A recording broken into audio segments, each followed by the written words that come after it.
So I watched a Jimmy Carr clip, and this is what I wanted to make this video about, because he mentioned to this heckler he mentioned something about video games. Jimmy Carr, of course, responded accordingly with wit and humor, and then went on to get sort of serious and say that he doesn't like them because they represent a sort of proxy effect in that you can play a video game, and because you're making progress in said video game, it serves as a proxy for your real life and, say, your real ambitions and your real goals. Now, here's what I thought about that. I thought that's a reasonable perspective, I suppose, but here's how I thought, well, what if I could flip that? What if you could reverse engineer that so that it works in your favor? Hear me out. Leveling up is something that you can do in your real life. You acquire experience points. Think of experience points as you doing a certain activity. For me, let's say that's jiu-jitsu. I'm getting experience points every time I go to jiu-jitsu class. I try a new move. I try new things. That's experience points that I'm using to develop me, the character that I am. That could be working out, whatever challenge you are looking to overcome. Much like in video games, you have to overcome challenges. And you don't start at max level. And for example, those pay-to-win games, if you're somebody who's ever done that, or maybe you've adjusted the difficulty so it's much easier, you found that maybe the game wasn't as fun anymore. It wasn't as challenging, and that's part of life. We have challenges that we have to overcome, and we get fulfillment from overcoming those challenges, much like we do in video games. Because if you did start at max level, let's say you had a silver spoon, whatever the case may be, it's not as rewarding when you do accomplish things, or rather, you just get things. You didn't really have to work for them. So if you're in that position, it's a blessing.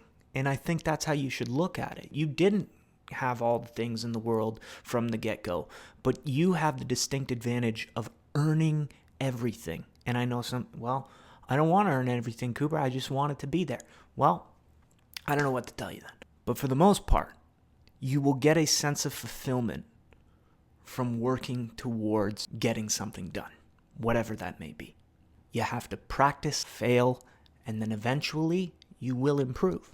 Next point I wanted to make, side quests matter. Side quests matter, guys. Not everything has to be about the main quest.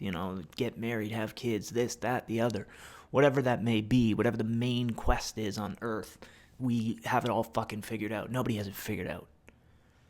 Do the side quests. Side quests could be skills, hobbies, video game, jiu-jitsu, rock climbing, whatever it may be. Skill, hobby, learning guitar. But you have to practice, fail, and then you will improve. Another side quest, helping others. Helping others is going to give you a sense of fulfillment, that it's a positive feedback loop, in that you're helping someone so they feel good. You get to feel good because you helped someone. It's just a positive feedback loop. So I always encourage side quest it up. The main quest, it's not all it's made up to be. Enjoy the side quest so that you can maximize the potential of the main quest, because they add depth. Pursuing passions or learning something new isn't procrastinating or anything. No. That is world building. My next point, failure, it's just a respawn. It's just a respawn. In games, you fail constantly, but you don't quit. You keep going, you figure out the boss's moves, and you get it done. You respawn, you learn, and you try again. You either win or you learn. You should treat life's setbacks the same way. Hear me out.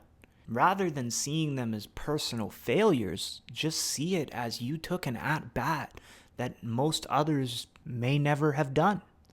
You took a swing. You took the shot. As Wayne Gretzky says, you miss 100% of the shots you don't take. Or was it Michael Scott? I don't. Treat life as if it's an open world RPG. NPCs around you probably don't really care all that much about what you're doing unless you personally interact with them.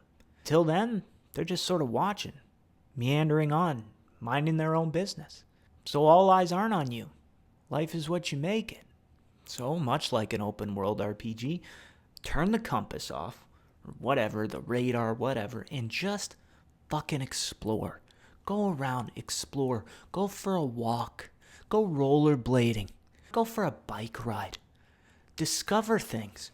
Have fun with life, man. We're here for a very finite amount of time.